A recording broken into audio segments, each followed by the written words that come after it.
ಸ್ನೇಹಿತರೆ, ಎಲ್ಲರಿಗೂ ನಮಸ್ಕಾರ. ಹೇಗಿದ್ದೀರಾ? ಎಲ್ಲರೂ ಚೆನ್ನಾಗಿದ್ದೀರಾ ಅಂತ ಭಾವಿಸ್ತೀನಿ. ನೀವಿನ್ನೂ ನಮ್ಮ ಚಾನಲ್ಗೆ ಸಬ್ಸ್ಕ್ರೈಬ್ ಆಗಿಲ್ಲ ಅಂದರೆ ಸಬ್ಸ್ಕ್ರೈಬ್ ಮಾಡಿ, ಹಾಗೆ ವಿಡಿಯೋಗೊಂದು ಲೈಕ್ ಕೊಡೋದನ್ನು ಮರಿಬೇಡಿ. ವಿವಾಹದಲ್ಲಿ ವಿಳಂಬವನ್ನು ಎದುರಿಸುತ್ತಿದ್ದೀರಾ? ಇಲ್ಲಿದೆ ನೋಡಿ ಪರಿಹಾರ ಕ್ರಮಗಳು. ಮದುವೆಯ ವಿಳಂಬದಲ್ಲಿ ಶನಿಯ ಪಾತ್ರವು ಮಹತ್ವದ್ದು ಎಂದು ಹೇಳಲಾಗುತ್ತದೆ. ತಡವಾದ ಮದುವೆಗೆ 7ನೇ ಮನೆಯ ಹೊರತಾಗಿ ಕೆಲವೊಂದು ಗ್ರಹಗಳ ಸ್ಥಾನವು ಕಾರಣವಾಗುತ್ತದೆ.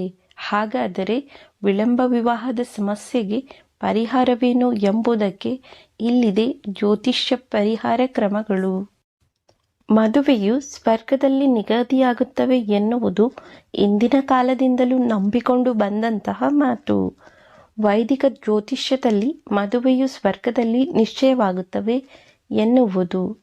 ವಿವಾಹವು ದೈವಿಕ ಅಂಶವನ್ನು ಪಡೆದುಕೊಂಡಿದೆ ಎಂದು ಹೇಳಲಾಗುತ್ತದೆ. ಇದರರ್ಥ ದಂಪತಿಗಳ ನಡುವೆ ಮಾನವ ಪ್ರೀತಿಯ ಜೊತೆಗೆ ಆಧ್ಯಾತ್ಮಿಕ ಪ್ರೀತಿಯೂ ಇರಬೇಕೆನ್ನುವುದಾಗಿದೆ.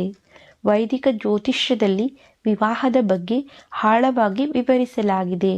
ಹೆಣ್ಣು ಮಕ್ಕಳಲ್ಲಿ ಮದುವೆಗೆ ಪ್ರಮುಖ ಗ್ರಹವೆಂದರೆ ಗುರು, ಪುರುಷರಲ್ಲಿ ಶುಕ್ರ. ಮದುವೆಯ ವಿಳಂಬದಲ್ಲಿ ಶನಿಯ ಪಾತ್ರವು ಮಹತ್ವದ್ದು ಎಂದು ಹೇಳಲಾಗುತ್ತದೆ. ತಡವಾದ ಮದುವೆಗೆ 7ನೇ ಮನೆಯ ಹೊರತಾಗಿ ಕೆಲವೊಂದು ಗ್ರಹಗಳ ಸ್ಥಾನವು ಕಾರಣವಾಗುತ್ತದೆ. ಹಾಗಾದರೆ ವಿಳಂಬ ವಿವಾಹ ಸಮಸ್ಯೆಗೆ ಪರಿಹಾರ ಏನು? ವಿವಾಹದಲ್ಲಿ ಅಡೆತಡೆ ಉಂಟಾದರೆ ಏನು ಮಾಡಬೇಕು ಎನ್ನುವ ಪ್ರಶ್ನೆಗಳಿಗೆ ಇಲ್ಲಿದೆ ಪರಿಹಾರ. ಮದುವೆ ವಿಳಂಬವಾಗುವುದನ್ನು ತಡೆಯಲು ಪರಿಹಾರಗಳು. ಹುಡುಗಿಯ ಮದುವೆ ವಿಳಂಬವಾಗುತ್ತಿದ್ದಲ್ಲಿ ಸತತ 16 ಸೋಮವಾರ ಉಪವಾಸವಿದ್ದು ಶಿವಲಿಂಗಕ್ಕೆ ಅಭಿಷೇಕವನ್ನು ಮಾಡಬೇಕು. ಶಿವ ಹಾಗೂ ಪಾರ್ವತಿಯ ಮಧ್ಯೆ ಗಂಟು ಕಟ್ಟಿ ಶೀಘ್ರ ಮದುವೆಗಾಗಿ ಪ್ರಾರ್ಥಿಸಬೇಕು. ಮದುವೆ ವಯಸ್ಸಿಗೆ ಬಂದ ಹುಡುಗಿಯರು ಶೀಘ್ರ ಮದುವೆಗಾಗಿ ಓಂ ಕಾತ್ಯಾಯಿನಿ ಮಹಾಭಾಗೆ ಮಹಾಯೋಗಿನ್ಯೇ ಆದೀಶ್ವರೀಂ ನಂದಗೋಪಂ ಸುತಂ ದೇವಿ ಪತಿಯಂ ಮೇ ಕುರುತೆ ನಮಃ ಈ ಮಂತ್ರವನ್ನು ಪಠಿಸಬೇಕು. ಹೇ ಗೌರೀಶಂಕರ ಅರ್ಧಾಂಗಿನಿ ಯಥಾ ತವಂ ಶಂಕರ ಪ್ರಿಯ ತತ ಮಾ ಕುರು ಕಲ್ಯಾಣಿ ಕಾಂತಾ ಕಾಂತಂ ಸುದುರ್ಲಭಂ. ಈ ಗೌರೀಶಂಕರ ಮಂತ್ರವನ್ನು ಪಠಿಸಿದರೆ ಶೀಘ್ರ ಕಲ್ಯಾಣವಾಗುವುದು. ಮದುವೆಯಾಗಲು ಬಯಸುವ ಕನ್ಯೆಯು ನಿಯಮಿತವಾಗಿ ಹಸುವಿಗೆ ಹಸಿರು ಹುಲ್ಲು ಸೊಪ್ಪನ್ನು ಹಾಕಬೇಕು.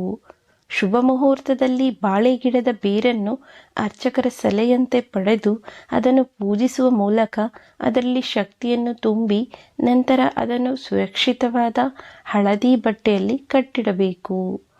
ಹುಡುಗಿಯ ಮದುವೆ ವಿಳಂಬವಾದರೆ ಅಂಬರ್ ರತ್ನದಲ್ಲಿ ತಯಾರಿಸಿದ ಶಿವಲಿಂಗವಿರುವ ಲಾಕೆಟನ್ನು ಸರದಲ್ಲಿ ಧರಿಸಬೇಕು. ಇದರಿಂದ ಇಷ್ಟಪಡುವ ವ್ಯಕ್ತಿಯನ್ನು ತನ್ನತ್ತ ಆಕರ್ಷಿಸಬಹುದು. ಗುರುವಾರದಂದು 7 ವೀಳ್ಯದೆಲೆಯನ್ನು ಹಳದಿ ಬಟ್ಟೆಯಲ್ಲಿ ಇಟ್ಟು 7 ಜನಿವಾರ, 7 ತುಂಡು ಅರಿಶಿನ, 7 ತುಂಡು ಬೆಲ್ಲ, 7 ಹಳದಿ ಹೂವು, 7 ಹಿತ್ತಾಳೆಯ ತುಂಡು ಹಾಗೂ ಮುಷ್ಟಿಯಷ್ಟು ಬೇಳೆಯನ್ನು ಹಾಕಿ ಮಹಾಗೌರಿಯನ್ನು ಪ್ರಾರ್ಥಿಸಿ. ನಂತರ ಈ ಕಟ್ಟನ್ನು ಮನೆಯಲ್ಲಿರಿಸಿ ಮದುವೆಯಾದ ನಂತರ ಈ ಗಂಟನ್ನು ನೀರಿನಲ್ಲಿ ತೇಲಿಬಿಡಬೇಕು. ರಾಹು ದೋಷವಿರುವವರು ದುರ್ಗಾಂಬೆಯನ್ನು ಪೂಜಿಸುವುದರಿಂದ ಮದುವೆಯಲ್ಲಿನ ಎಲ್ಲ ಅಡೆತಡೆಗಳನ್ನು ನಿವಾರಿಸಬಹುದು. ದೇವತೆಗಳು ಹಾಗೂ ಅವರ ಪತ್ನಿಯರಿರುವ ದೇವಸ್ಥಾನದಲ್ಲಿ ಸ್ಥಾಪಿಸಲಾಗಿರುವ ನವಗ್ರಹಗಳನ್ನು ಪೂಜಿಸುವುದರಿಂದ ವಿಳಂಬವಾದ ಮದುವೆಯು ಶೀಘ್ರವಾಗಿ ನೆರವೇರುವುದು. ತಡವಾದ ಮದುವೆಗೆ ಇನ್ನೊಂದು ಪರಿಹಾರವೆಂದರೆ ಬಡವರಿಗೆ ಅವರ ಮದುವೆಗೆ ಆರ್ಥಿಕ ಸಹಾಯವನ್ನು ಮಾಡಿದರೆ ನಿಮ್ಮ ಮದುವೆಯು ಶೀಘ್ರವಾಗಿ ನೆರವೇರುವುದು. ಮದುವೆಯಲ್ಲಿನ ಅಡೆತಡೆಗಳನ್ನು ನಿವಾರಿಸಲು ಇನ್ನೊಂದು ಸರಳ ಪರಿಹಾರವೆಂದರೆ ತುಳಸಿ ವಿವಾಹ ಮಾಡುವುದು. ಬೇವಿನ ಮರದಡಿಯಲ್ಲಿ ಸ್ಥಾಪಿಸಿರುವ ಗಣಪತಿಗೆ ಪಂಚದೀಪಗಳನ್ನು ಮಣ್ಣಿನ ಹಣತೆಗಳನ್ನು ಬೆಳಗಿಸಿ ಅರಿಶಿನ ಪುಡಿ ಹಾಲಿನಿಂದ ಅಭಿಷೇಕ ಮಾಡಿ ಶ್ರದ್ಧೆಯಿಂದ ಪ್ರಾರ್ಥಿಸಿದರೆ ಉತ್ತಮ ಸಂಗಾತಿಯನ್ನು ಪಡೆಯುವಿರಿ. 25ರಿಂದ 30 ವರ್ಷ ವಯಸ್ಸಿನ ವ್ಯಕ್ತಿಗಳು ಪ್ರತಿ ಗುರುವಾರ ಹಳದಿ ಬಟ್ಟೆಯನ್ನು ಧರಿಸಬೇಕು. ಜೊತೆಗೆ ಪ್ರತಿ ಸೋಮವಾರ ಶಿವಲಿಂಗಕ್ಕೆ ಹಾಲು ಮತ್ತು ನೀರನ್ನು ಅರ್ಪಿಸಬೇಕು.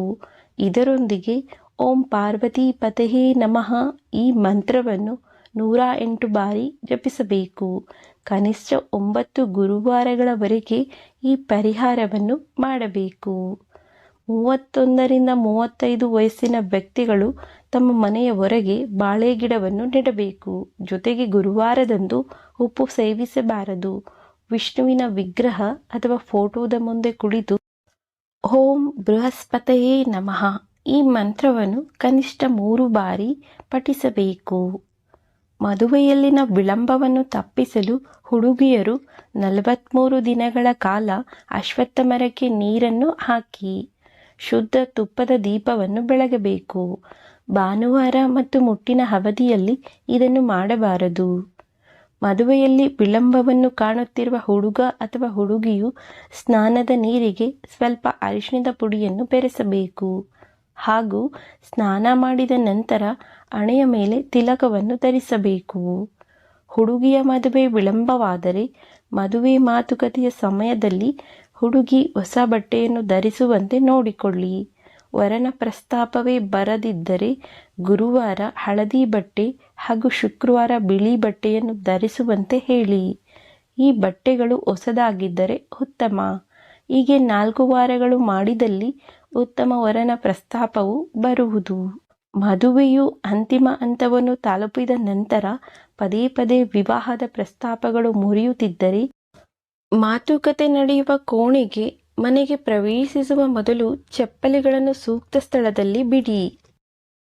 ವಧುವಿನ ಕಡೆಯವರು ವರನ ಮನೆಗೆ ಮದುವೆ ಸಮಾಲೋಚನೆಗಾಗಿ ತೆರಳುವ ಸಂದರ್ಭದಲ್ಲಿ ಹುಡುಗಿಯ ಪೋಷಕರು ಹಾಗೂ ಸಂಬಂಧಿಕರು ಹುಡುಗನ ಮನೆಯೊಳಗೆ ಕಾಲಿಡುವಾಗ ಉಸಿರಾಡುವ ಮೂಗಿನ ಹೊಳ್ಳೆಗೆ ಅನುಗುಣವಾಗಿ ಎಡ ಅಥವಾ ಬಲಪಾದವನ್ನು ಮೊದಲು ಇಡಬೇಕು.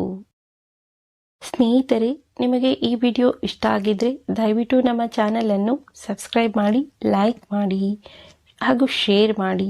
ಮತ್ತೊಂದು ವಿಷಯದೊಂದಿಗೆ ಪುನಃ ಭೇಟಿಯಾಗೋಣ. ವಿಡಿಯೋವನ್ನು ಪೂರ್ತಿಯಾಗಿ ನೋಡಿದ್ದಕ್ಕಾಗಿ ಧನ್ಯವಾದಗಳು.